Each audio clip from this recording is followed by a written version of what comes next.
Welcome to the Predictable Revenue Podcast, where sales leaders teach you what's working for them and how you can build it yourself. This episode of the Predictable Revenue Podcast is brought to you by our sales coaching and consulting services. Are you looking to create repeatable, scalable, and predictable revenue? We've helped thousands of companies grow their business with tailored expert advice backed by testing to ensure they establish the best practices that'll work for them. Head over to bit.ly/predictable revenue coaching to learn more. Hey everybody, welcome back to the Predictable Revenue Podcast. I'm your host, Collin Stewart, and today I'm joined by Michael Covre. We're talking sales leadership. I was excited about this episode because Michael has spent the last 10 years in a variety of different sales leadership roles at some pretty big companies that you probably want to learn from. The most interesting piece for me was I've been a sales leader before, but it was always the side of my desk, founder CEO thing. You never really get a chance to specialize in that thing, or at least I never did, because there was always 1,000 other things going on. And so I love sitting down with people that have had, this has been their sole focus. Because as much as I love sales, and I think I'm pretty good at it, I don't think I'm the strongest sales manager. And even if I were, I think there's always another step because we're supporting a big team. The thing that I loved about this episode was talking a little bit about leadership, but then getting into really his process or his thoughts on process. And if I could summarize his kind of framework for sales leadership, it's diagnose the issue, kind of lead, manage, hold people accountable, build process, and then create learning materials. If those sound like things that you want to figure out how to do, this is the podcast for you. Here it is. Michael, welcome to the show. Thanks for having me. Thanks for coming on.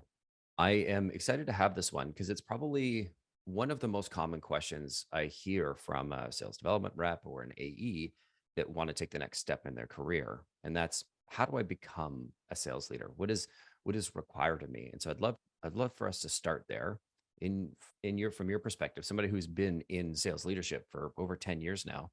How do you get your job? Yeah, I love the question. It makes me think of some of the best advice that I've ever heard, and I think is important to consider when you're asking yourself, do I want to become a leader?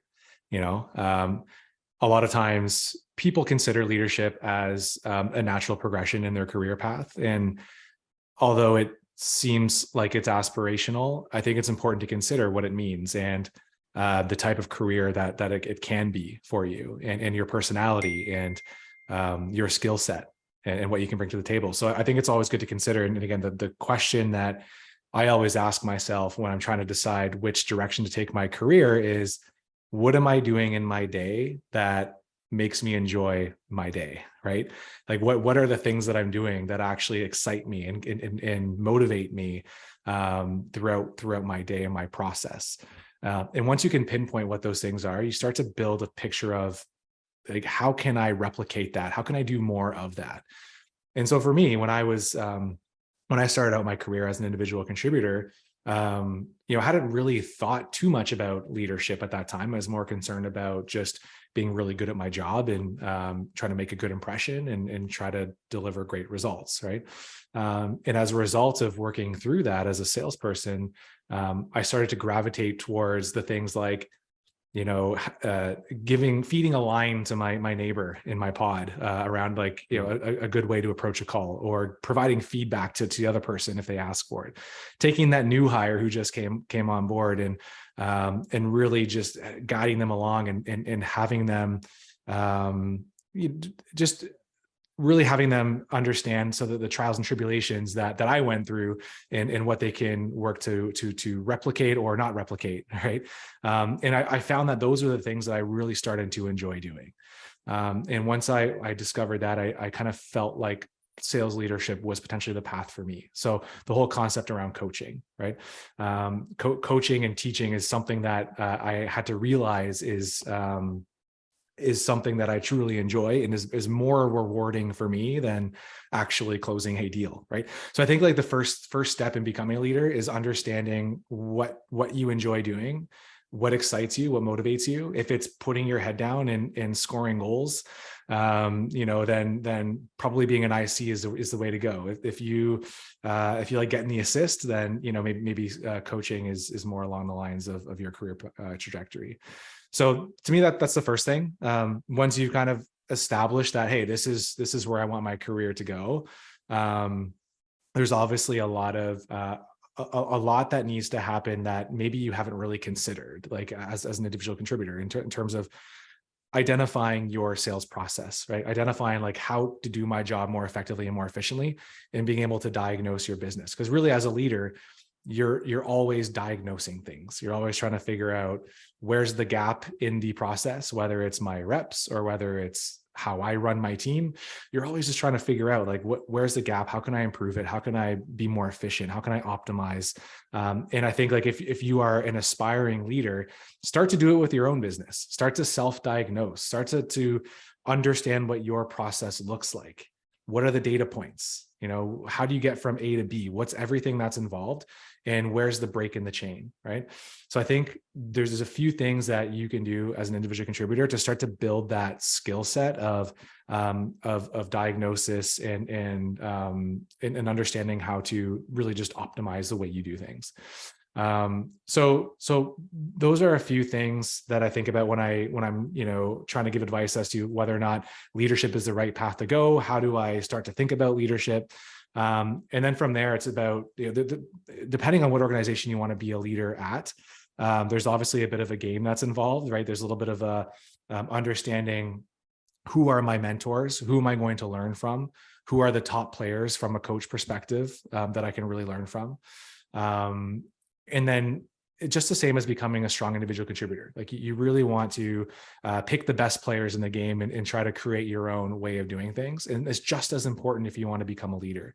You have to know who the strong leads are and understand how to replicate those things and create your framework, create your leadership style before you even become a leader, just by learning, right?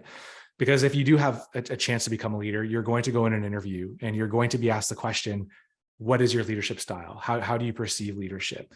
And you need to take that mentorship and you need to take that guidance. You need to be able to create that framework before you even have the job, right? And so that's why it's important to look at your own business and start to compartmentalize those things, and even just start doing the job before you have the job. And that could be taking on a team lead role within your team. And doing some of those coaching activities before you even have the title, right? So taking that new hire and try to figure out, okay, and not just doing it, but thinking about how you're doing it, right? How am I taking this new hire and how am I helping them and support them and giving them the tools that they need to be successful? Even though it's probably my manager's job, but like if I want to do the job, like you have to think about those things before, right? So I think it's just the mindset and the frame of thinking, I think is what a lot of reps can start to do a little bit differently in terms of just thinking about their own role and trying to apply the things that they haven't done yet as a leader into that role, if that makes sense. And I love that. I love that you kind of called out you're the person getting the assist and not scoring the goal as a manager role. Because I do feel like it is the default, I just graduated university answer that I want to be a manager of some sort. And the question is, I mean, it's a good question. It's really, how do I advance my career in sales? But I think everybody just assumes that to advance your career in sales or to advance your career, you have to go to a manager. That's not necessarily always the case. I'd love for you to maybe offer just your thoughts on like those that want to kind of go that guru track and like what that looks like instead of going the manager route. Yeah, absolutely. I think it's always an exciting opportunity to master your craft, right? And if you're an individual contributor and you feel the thrill of the win and you have that sense of scoring a goal is really fun, I think it's a very reasonable trajectory for you to figure out how you can do more of that, or just develop and hone your craft in the best way possible. And even strong individual contributors can still give back. You don't need to necessarily be a leader or a manager to be able to create a multiplier effect, and I think that's what a lot of individual contributors look for. It's like, how can I be a part of something that's greater than myself in my role and what I do every day? And so there is a way to give back, and I always try to encourage those long-term individual contributors to find ways to replicate and be a multiplier across the team and make everyone around you better. Because I think by virtue of that, there will be a real sense of gratification and satisfaction, right? And then obviously, as you hone and develop your sales craft, there's opportunities to move up market, work more towards enterprise roles where you can make a lot more money, and some of those, very obvious rewarding factors. But oftentimes, individual contributors don't always think about the monetary component. They want to think about the fulfillment. And so to be more fulfilled, don't be afraid to give back in some way or another, because you have a lot to offer. Wow. I love that. If we go back to, we talked a little bit about, we started by talking about how to know if you're, or how to get to be a sales leader. I'm curious if we could jump in on, like, once you've got the job, revenue leaders are measured in hours for performance sometimes. Yeah. So talk to me about how do we create an impact quickly, and like, what does that first kind of few months look like? Yeah, like, what have you done for me lately? Right, is the gut reaction, the knee jerk reaction. For sure, and it's so important. There's not a lot of grace period for a new leader. There's an expectation that if you're coming from an individual contributor role, you're bringing a skill set to that role. Your skill set is the ability to drive revenue. That's a huge reason why senior leaders want to hire internally and promote individual contributors, because they believe that they will be able to come into the role and drive impact on revenue right away, because you know how to close the deals, you've held the bag, right?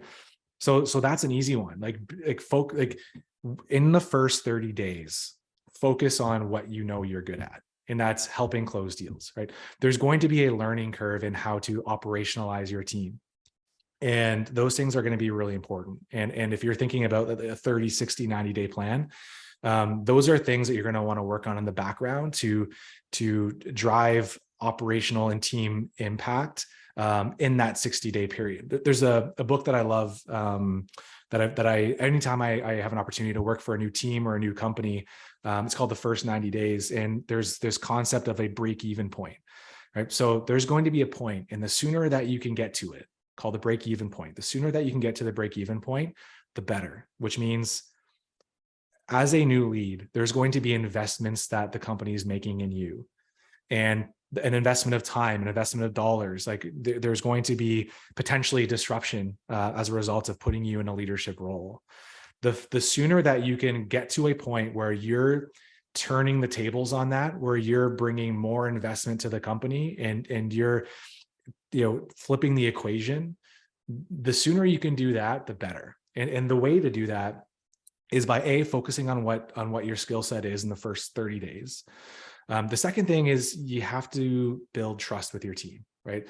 That's foundational as a leader. It's not just all about coming in and closing deals and jumping on calls. That's a skill set you need to bring.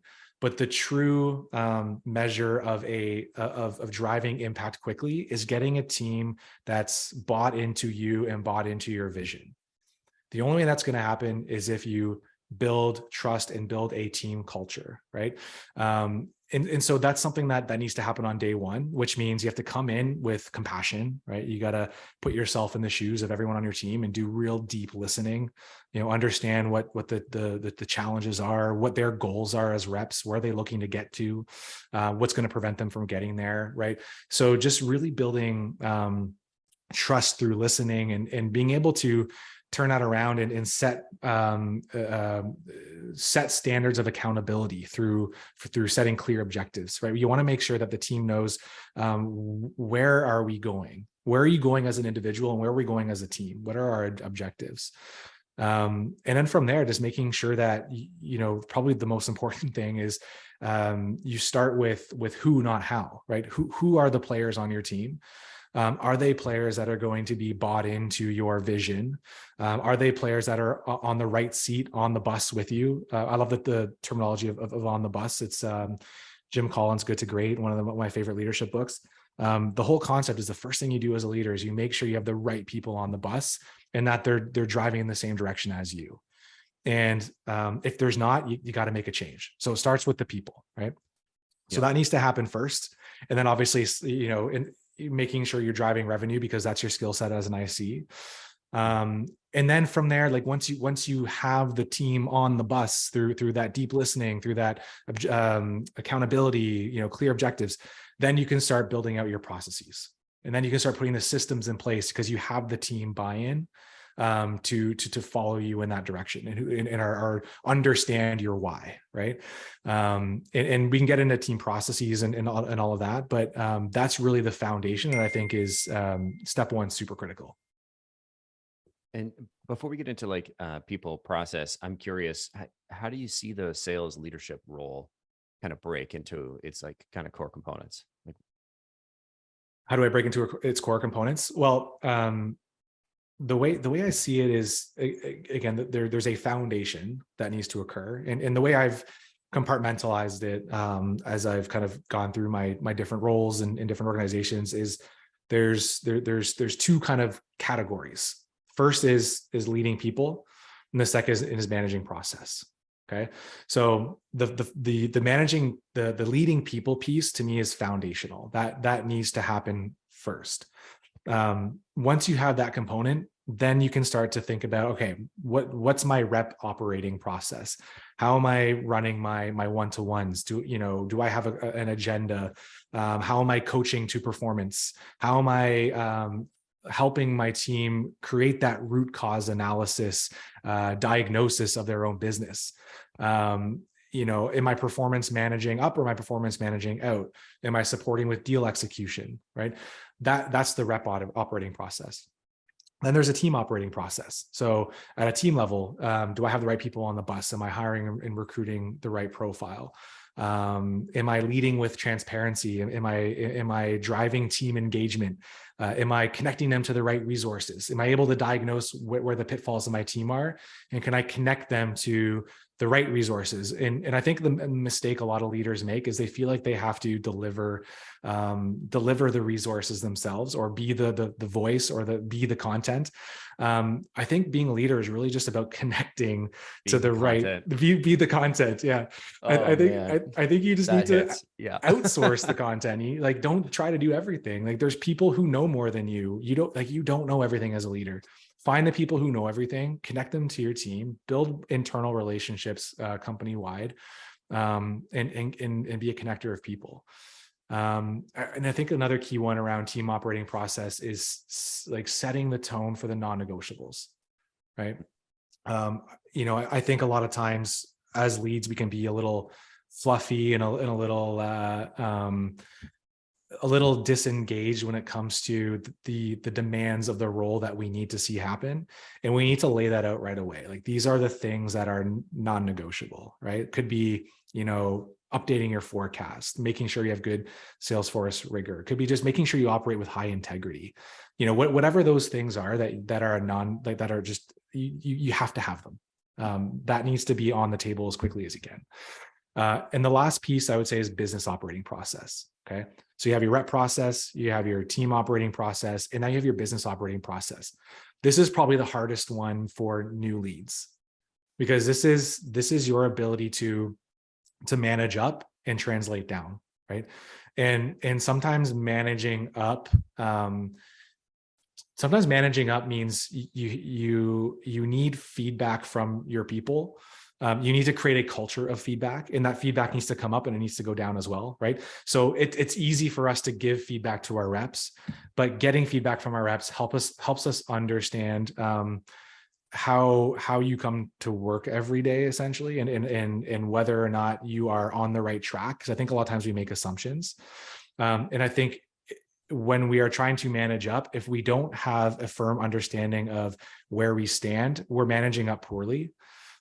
So to me, managing up means, you have a good grasp of your your business operating process in terms of where are your gaps as a leader.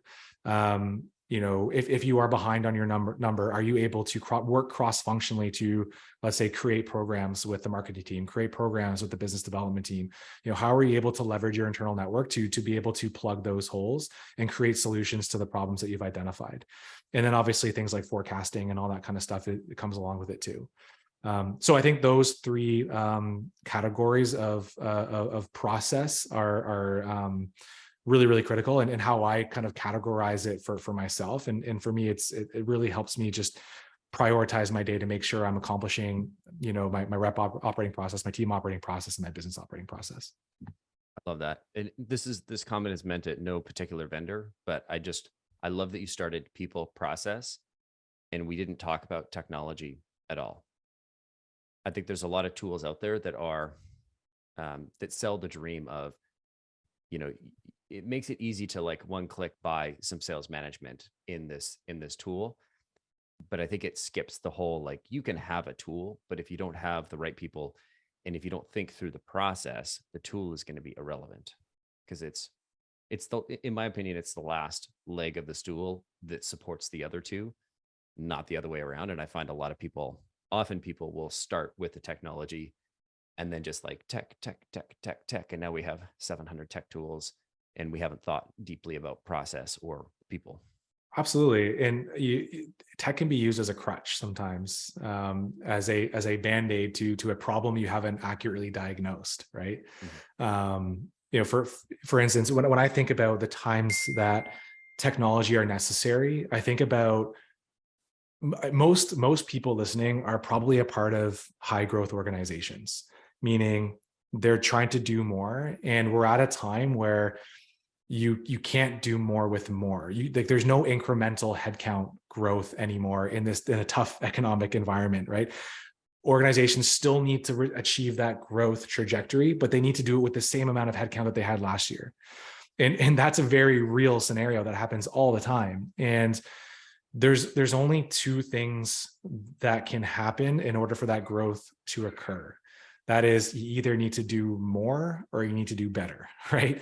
You either need to generate more opportunities and close more revenue and just like work harder, or you need to increase your conversions by having more quality conversations, by having better marketing programs, just finding ways to be more operationally efficient, right? And to increase your conversions. Technology to me is an opportunity to be more operationally efficient, but it has to be a solution to a operational deficiency within your organization. And that needs to be a part of your diagnosis process. Like you can't just say like, hey, everyone's using the cadence tool, so we need to use a cadence tool. Everyone's using, a data tool, so we need to use a data tool. No, it needs to reflect an operational deficiency within your organization. And that's why having a good business operating process is super important to be able to diagnose that. Love that. I wanted to double click on the first part. To you, what does it mean to you to lead people? It means like it means everything, because you spend more time with your people than you do your own family, right? So the relationship that you form with your people it needs to be as strong as it is with your own family, right? And you need to build a level of trust that you have with your own family. And not everyone is going to be a great match for you as a leader. Personalities can clash. Not everyone buys into your vision. There's going to be ups and downs. You're going to get really great feedback and you're going to get really crappy feedback. Like that's going to happen. And so I think a lot of times you need to be able to, when at certain times, be very close in that relationship and really like see that relationship as precious. But there's other times when you need to see the relationship as strictly business, right? So there's a fine line between the two. At the end of the day, like there's every rep has a goal. And for me, like the concept of a win is those reps achieving that goal, right? To me, that's like closing a deal for me. So if I can work with a rep who says, hey, my main goal here is to move up market, like that's what I want to happen. To me, that's my closed deal as a leader. That's what makes me excited. That's why I love doing what I'm doing, because everything that leads to that result, that outcome, is going to be good for the business, right? The only way they're going to get promoted is if they're closing deals or hitting their revenue targets, they're generating a pipeline of opportunities, they're giving back to people around them, they're multipliers within the organization. Like they are going to meet a high bar in order to just get into an interview room, and therefore they're doing all the right things. But by virtue of doing all the right things, now they have an opportunity to achieve that outcome, which is get promoted. And then once that happens, once I hear from the hiring manager that the decision is made and they're moving on to the next role, to me, that's a huge win. And so it's so rewarding because of the relationships that I build with these people, because of the trust that they put in me, the trust to give me feedback, the trust to ask for my feedback, the trust to help them along this journey because they spend all their day with me. That's what being a leader means to me, is the same feeling as if anybody in your family were to get a promotion or get a new role at a company they've always wanted to work at. It's a very exciting feeling. It's you're putting your win is their win in some respects. Well, their win is my win. their win is, their win is absolutely my win. Yeah. Talk to me about the culture of, like, we've talked about finding the right people on the bus kind of thing. There's no such thing as like with the right people and the wrong people, just categorically, unless we're talking about left-handed people. But I am left-handed, so I can make that joke. It's okay. Talk to me about the culture that you like to create on a sales team. Yeah, that's a great question because there's no one answer. The answer is the culture is driven by the people, right? If you are looking to create culture on your team, I think you're doing it wrong. I think the right way to do it is to find the people who have the right values, and let them drive the culture, right? So it's the same notion as like you don't want to hire anybody on culture fit. You want to hire somebody on their ability to drive culture, be a culture driver, right? So that's really what and because of that, every team that I've been on is a little bit different in terms of how they work, how they operate, the culture that they've created. One of the first things that I do, and I think this is a great exercise for a new leader, is, a couple weeks in, have your team do a branding exercise. Have them go away on their own and self-identify. Who do we want to be? What do we want to be known for? What are our common goals? What are our common values? What are our common objectives? And have them create like a Mad Men style pitch around, you know what I mean? Like their ad pitch. Like 3 martinis deep kind of thing. Exactly. And have them like create some branding, create a team name, like how do we want to market ourselves internally at this company? And what are we trying to accomplish together? So I think if you empower your reps to do that, then they have become culture drivers because they've helped create it.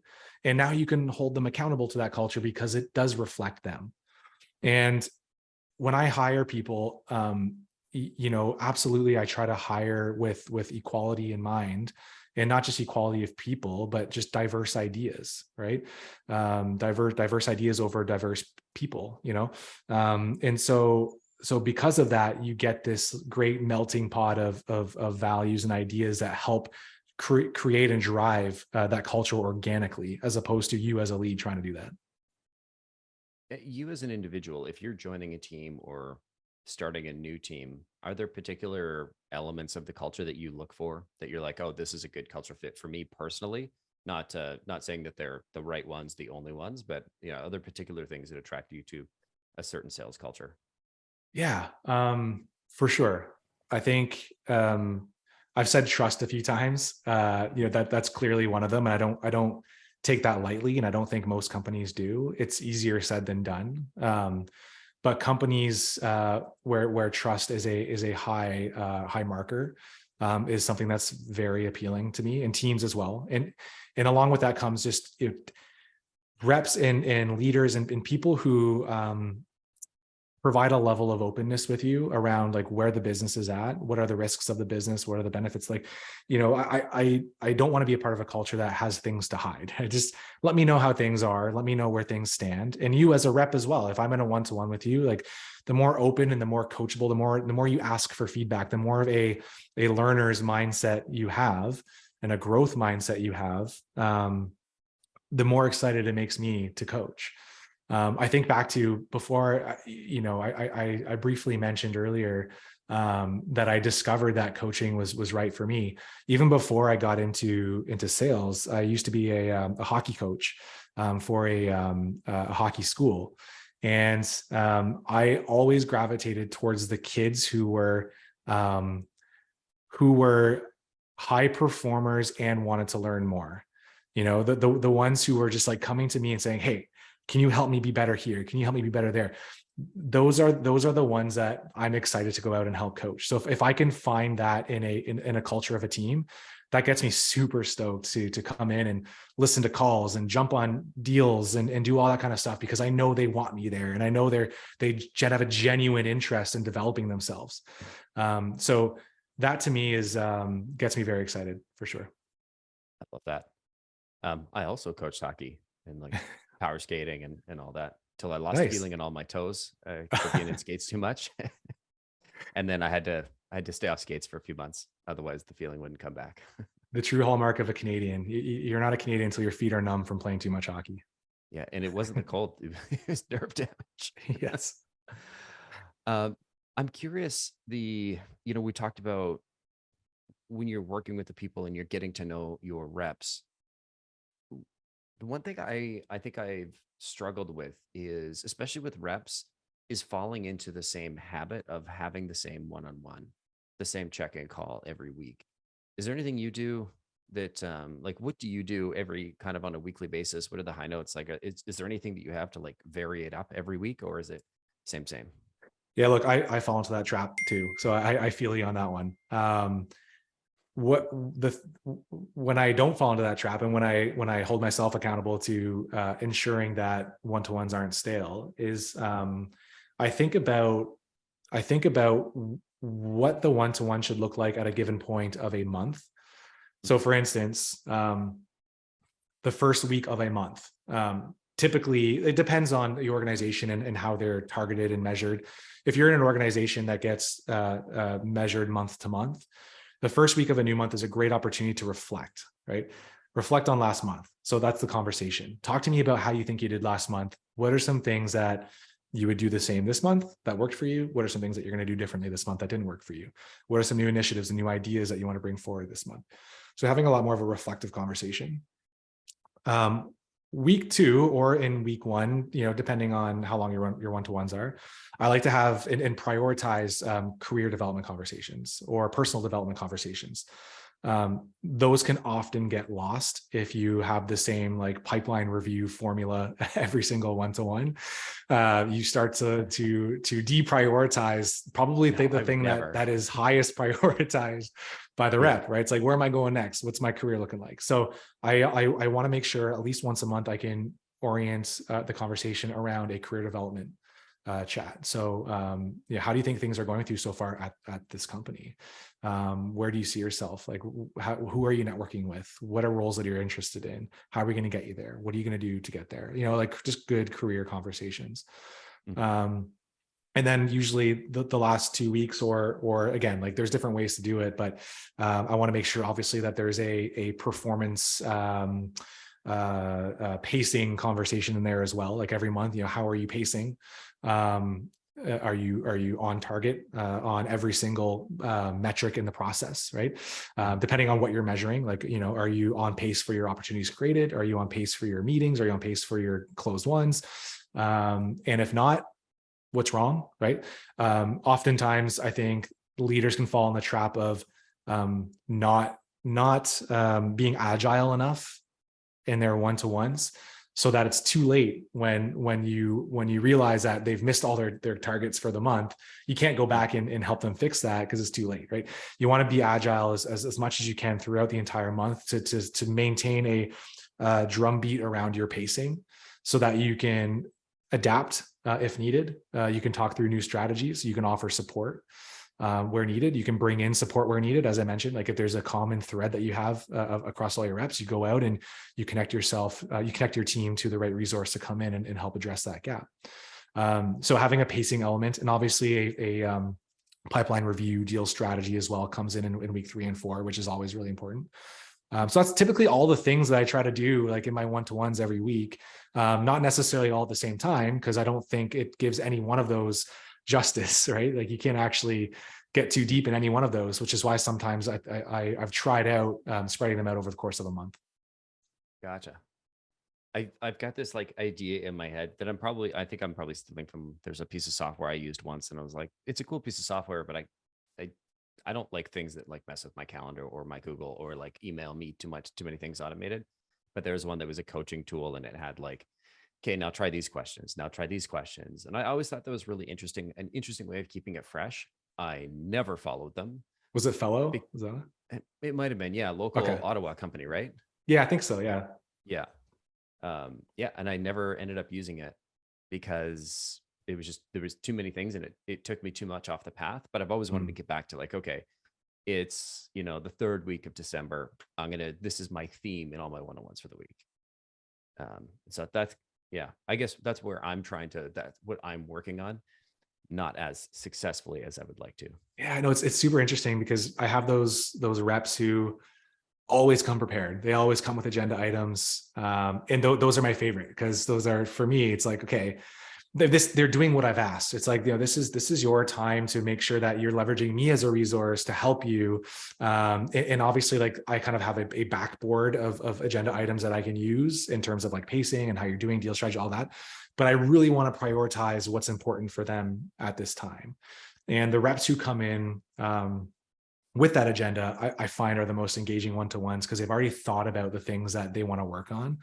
But I also have the reps who like never come in religiously, never come in with any agenda and just kind of like see how it goes. And, I've gotten feedback from reps that say like, hey, I'd love for you to come prepared more to our one-to-ones. And granted, I should, 100%. That's something I could work on. But then there's also like, I also like, we talk about trust building. Those one-to-ones are a great opportunity for me to get to know the reps too. So I don't want to necessarily sacrifice that. Like sometimes I'll go 25 minutes just shooting the shit with one of my reps, and just how like talking about their weekend, talking about their family, talking about, anything really. And that's okay too. It's not as productive necessarily, but it's culturally productive because we're building a stronger relationship and a stronger bond and building trust between each other. And that goes a long way. Yeah. It's always a good balance, or it's always a tricky thing to balance of like how much, sometimes they've got, big stuff happening personally and you just got to sit there and hold space. Yeah. So thank you for the detour. I want to kind of dig in on, if we're in the one-on-one, there's kind of two different paths, right? There's a rep that's on track, rep that's off track. And I wonder, how do you prioritize your one-on-ones, or like, what do you change? Not necessarily the one-on-ones, but how you lead people that are kind of low performance versus high performance. And maybe let's start with low and then we can do high next. Yeah, sure. I think for low performers, there's a saying that, you shouldn't be, or a thought, not a saying, but there's a thought out there that you shouldn't be spending the majority of your time with your low performers. A lot of leads gravitate towards that. And it's easy to gravitate towards that because I think as leaders and coaches, we always want to fix a problem, right? Where we kind of have that like built and ingrained into us. We want to fix a problem. I don't want to fail. Exactly. Yeah. I don't want to fail. And I don't want that person to fail because it's a reflection of me as a leader and a coach. So we try to overcoach them sometimes, right? So I think for low performers, it's really, really important to understand what's causing the low performance. Is it behavioral or is it non-behavioral, right? Super important to iron that out right away. If it's behavioral, there's not a whole lot to coach there. You know, it's hard to coach personality. Personality is ingrained. I took psychology in university, and I learned in my personality development class that you cannot change personality. It's wired, right? So behavior becomes really, really hard to influence. And those are the ones that you want to move quickly on to get them either in the right role where they're delivering the correct behaviors because they're just more aligned to a different role in the business, or out of the business because there's not a fit for the culture that you and your team have created, right? And you need to do that quickly. Non-behaviorally, there's likely they likely possess and have the right attitude and they have the right behaviors. So like, what can we do to hone in on that skill, that lack of skill that they have in that certain area in that sales process? So then it becomes diving even deeper into that kind of root cause analysis process. So like, you look at, all right, so let's start at the end and move our way back. Okay, are you hitting your close one revenue goals? No. Okay, let's take a step back. How many deals are you getting late stage? Right? How many are sitting in late stage in your pipeline right now? Are you hitting that kind of quota that we decided, or that KPI that we've assessed? No. Okay, let's take a step back. Are you creating enough opportunities? Okay, no. All right, let's take a step back. Are you creating enough meetings? Are you generating enough meetings and having enough conversations with people? No. Okay, let's take a step back. So you kind of like work your way backwards until you isolate and find that area in the process that they're really struggling with. And then from there, I think with the difference between let's say a middle to high performer, which you should be doing an element of that anyways with all your performers, but the difference with a low performer is what you do with that. Like, what are the next steps? How do you generate action out of that diagnosis, right? Mm-hmm. So oftentimes it's best to co-create that next step in that action. You want them to be able to verbalize that skill set development. You want them to be able to verbalize what they think is appropriate for a next step, and you want to be able to agree to those things.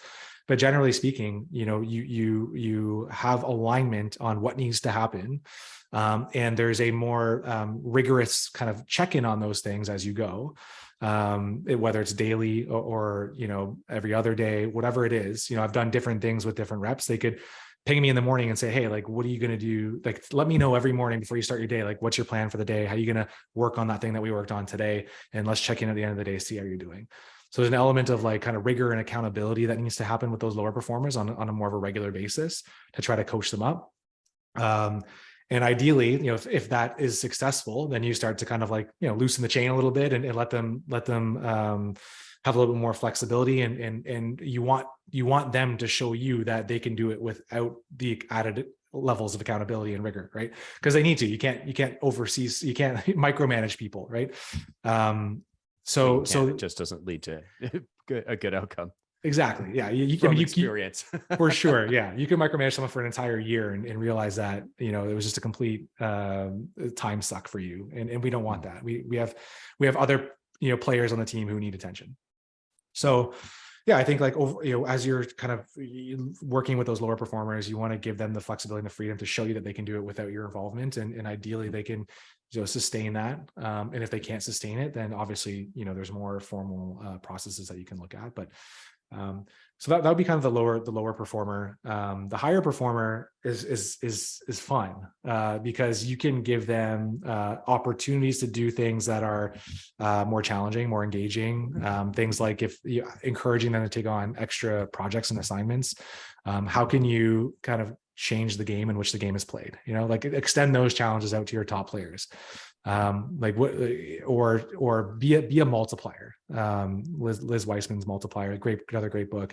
Making people around you better, right? How can you take what you're doing and help scale that across the organization or a team, so that you're not just you're not holding all the secrets to how to do this job really well. You're sharing, right? So really just giving more, empowering your top performers to go out and do things that are more challenging, more engaging is typically what they ask for as well. So it's not just arbitrarily going and doing these things. Like a lot of times they want to extend themselves in different areas.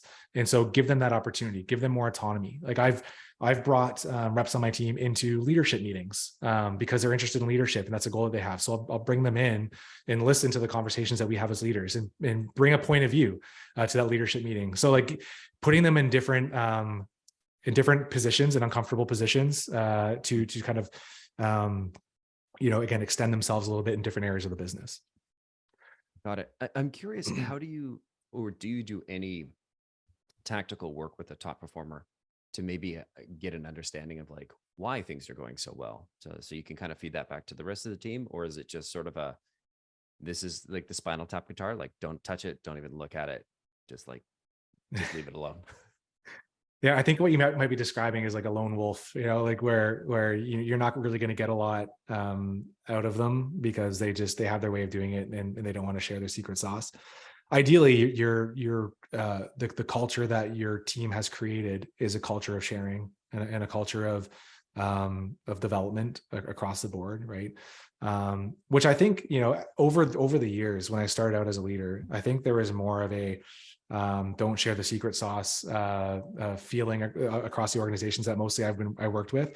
I feel like the generation that's entering the workforce and the sales force today really value that camaraderie and that team atmosphere, which is great. As a leader, it's great to have that. So I feel like reps are more willing to share in this day and age. It's just a matter of, I think you bring up a good point. Like how as a leader can you extract that and help share that across? So I think a couple things that I've done before is just like creating like a tiger team or creating a project and putting those top performers together and saying, hey, like, let's all work together and figure out what that secret sauce is. Let's document it and let's create a program around it that we can share with the rest of the business. Let's programatize it, which is a key word. I think that's something that's really underrated, or not underrated. It's undervalued, I would say, is like, I even think about my time here at Shopify. Like, we have so many ideas coming from everywhere all the time. Like, we have a lot of reps, and everyone has a different way of doing something. How do we go beyond just sharing it? Like, how do we actually take it, adopt it, use it, right, and bake it into our process, right? And I think that's the hardest part of sharing best practices. It's just like, don't just throw it in Slack and say, here you go, here's a resource. Throw it in Slack, here you go, here's a resource. Like, let's take it, let's create a program, let's launch the program, like with an enablement. Let's wrap a spiff around it, drive adoption, and then let's measure the results. And then let's share those results across the business. And that should, again, as a flywheel, create more adoption. Right. So to me, that's empowering the reps to lead that process is a very effective method. I love how you bring up process here, because it is like, once you've got the people side of things, the process is the next piece to fall. What does a good process look like for you as a sales leader? Good process for me is so again, it's kind of like understanding the different categories. So it's the rep operating process. So there's a different process for different things, right? Every rep has a process, and that process might be all the way from generating a lead to closing a deal and everything in between, and how you measure it. That is a process. And I've always been a huge fan. So if anyone's listening who is at an organization that might be a little smaller, might be more startup-y, that maybe there's a lack of process, document that process. Like, talk to your reps, get out a whiteboard and like walk through everything that they do to get to that closed deal, what every step that they take, and start thinking about how can you tie a metric to each step. Can you tie a metric? What are the tools and resources I have to capture those metrics? And that from that point, you can start to once you got to create that process and you understand what everyone is doing today on those KPIs, you can start to create benchmarks, right? And then from those benchmarks, you can start to set goals around those KPIs, right? And then once you set KPIs, then you have a process with measures that you can use to create that diagnosis, right? So now you have these benchmarks, and you can sit down with your reps and you can understand, based on the benchmarks that we've created, here's where you're falling short, here's where you're succeeding. And here are, and the kind of last piece to that is tying skills to each step in the process, right? What are the skills necessary to convert a connect to a meeting, what are the skills necessary for a rep to turn that meeting into an opportunity? What needs to happen, right? And document it, create a playbook out of it, right? That's how, to me, that's how playbooks are created, right? So I don't know if that answers your question around, what does a good process look like? But I take that same philosophy and I apply it to a team process, and I apply it to my own business operating process as well, in terms of how do I make sure my team is hitting their target, and then I take every step backwards to figure out the path to get there. I love how you start with the process and then the benchmarks, KPIs, and then goals. And I think that the core that I pulled out is like that having a defined process helps you diagnose when and where a rep is failing. So where in this sort of formula of these 36 things that all kind of fit together, which is the one that's multiplying all your results by 0? Okay, now let's find that. And documenting that process is so helpful to just, you have that map, you understand the formula. Yeah, and I think it also empowers the reps to better self-assess. And that's something that is really, really important to be a successful individual contributor. You have to understand how to diagnose your own business. So if you can give them those parameters and give them the tools to be able to run that on their own, go back to the one-to-one conversation. Now they can come into your one-to-one with a point of view on their self-assessment of their business. And oftentimes when we're talking about pacing, I'll give the reps an exercise to say, hey, give me your assessment on how you're performing based on the sales process, right? And so they'll be able to use that philosophy, say, well, I'm low on my connects, and I think this is because I haven't been doing this very well. I haven't been getting through gatekeepers very well, for instance.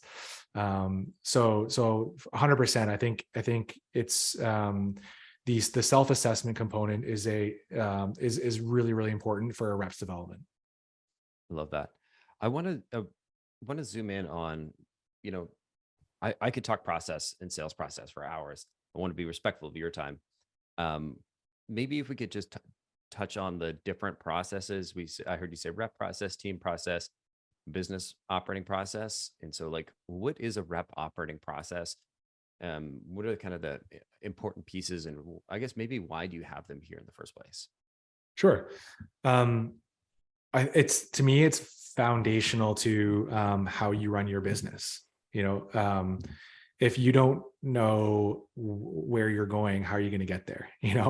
And to me, having strong process is a path that tells you how to get from A to B.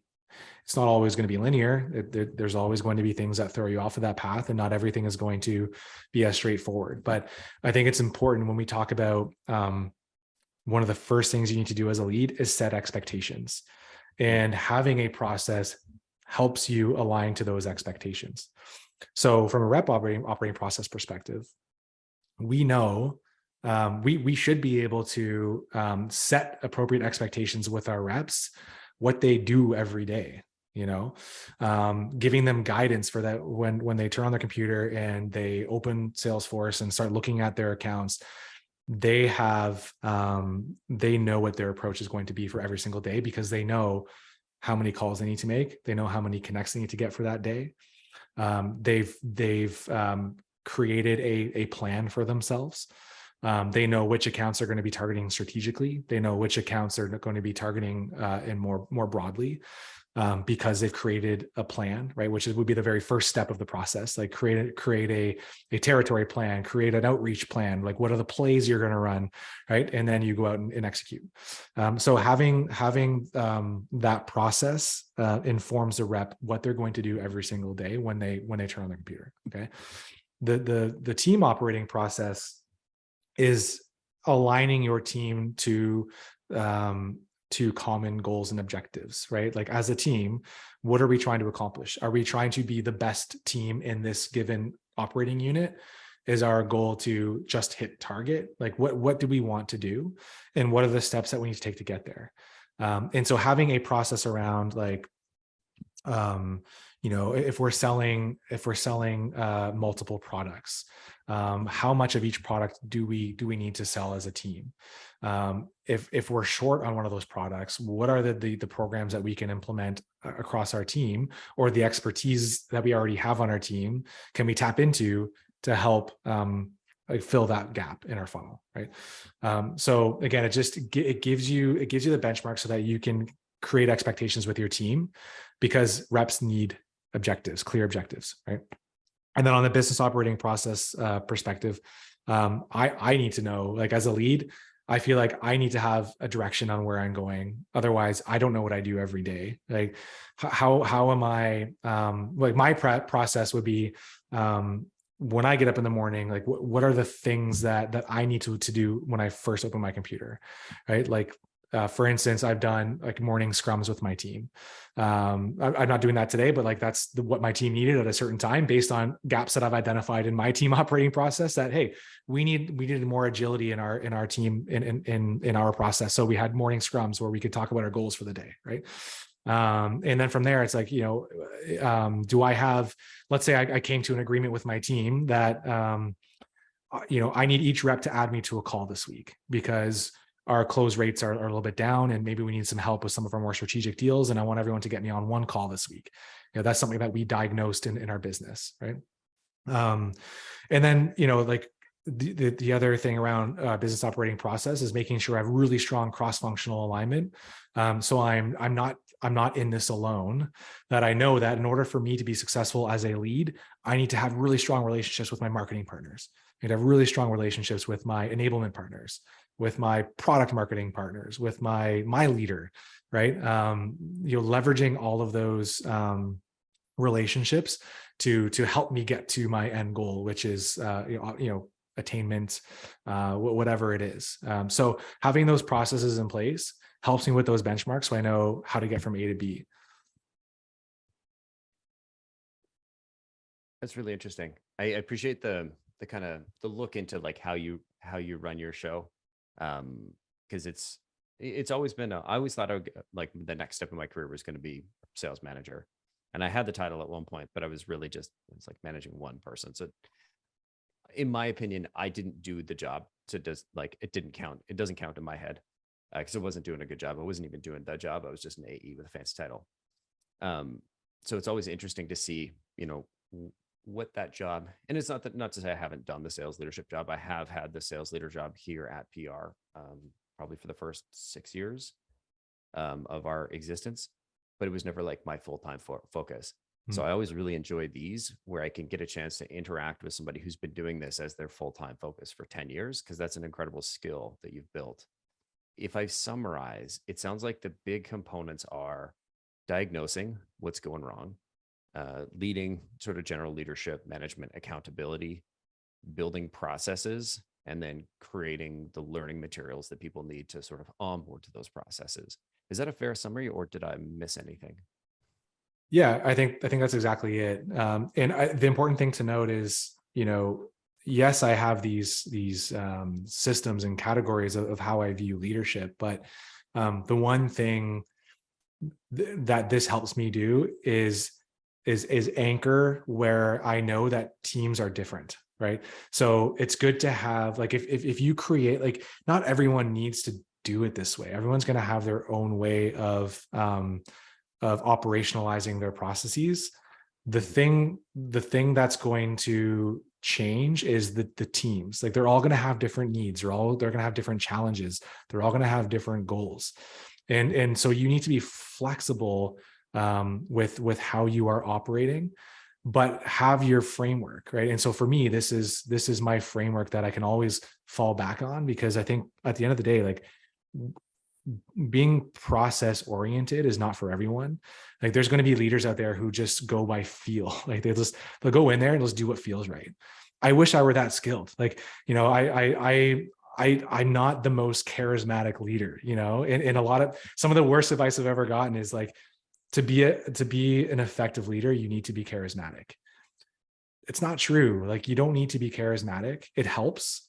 A lot of great leaders are charismatic, and I just don't have it. So I have to rely on things that help me be more effective. And for me, that's being grounded in really good process. So I think that's just an important lesson, is that, like, everyone has different skills. I have a lot of things. There's a lot of skills that I don't have. And so I make up for it by things that I do well, which in my view is just like having a strong process to fall back on. I love that. I'm curious if we could land the episode just with looking forward. We've talked a lot about, what it takes to manage individual contributors. I'm curious your thoughts on, what are you working towards to get to that managing managers, and like what are the steps? What are the next steps for you that you're trying to take? Sure. Well, I appreciate the question. I've always tried to be a learner. I think for me, there's always been opportunity to go to a smaller organization and lead a sales function, and that's exciting. And a lot of people would love to jump all over that, and you get to imprint your processes on a sales organization. That's super cool. For me, I feel like I have so much more that I can learn as a leader. So that's why, like, I've spent a lot of time at Salesforce and Shopify, because I want to surround myself with people who push me to be better, and help me round out those deficiencies that I might have as a sales leader. Because there's a lot of really talented leaders out there, and I want to learn from them. So for me, that's my goal. I want to be better every day. I want to someday, absolutely. I want a career trajectory as well, and I'd love to lead leaders. And so I think for me, like, I'm focusing on some of the things I already described around how do I better multiply the other leaders around me and give back to my organization, right? Like, how can I create better programs that can be applied cross-functionally, that can drive results for not just my team, but for all the other teams around me, right? So taking on some of those bigger projects and trying to create more broad impact is something that I'm working on. And again, I'm just excited to keep learning and rounding out my skill set. Certainly sound like a candidate for, world's best boss. You certainly earned the coffee mug. If people are looking to get in touch with you because they want to come work at Shopify, they want to work from you, they want to learn from you, what's the best way for them to get in touch? Yeah, catch me on LinkedIn. Send me a message, say hello, add me, connect with me, talk to me. I'd love to connect. Again, I'm an eager learner, so I'd love to seek out relationships and partnerships with other people where I can learn and you can learn, and we can work together. Because it's being a leader there's no one answer, which is why you have this podcast, because there's a whole bunch of point of views out there on how to do this job well. And I'm excited to learn more from you all. Michael, thank you so much for coming on the show. Appreciate you having me. All right. See everybody next week.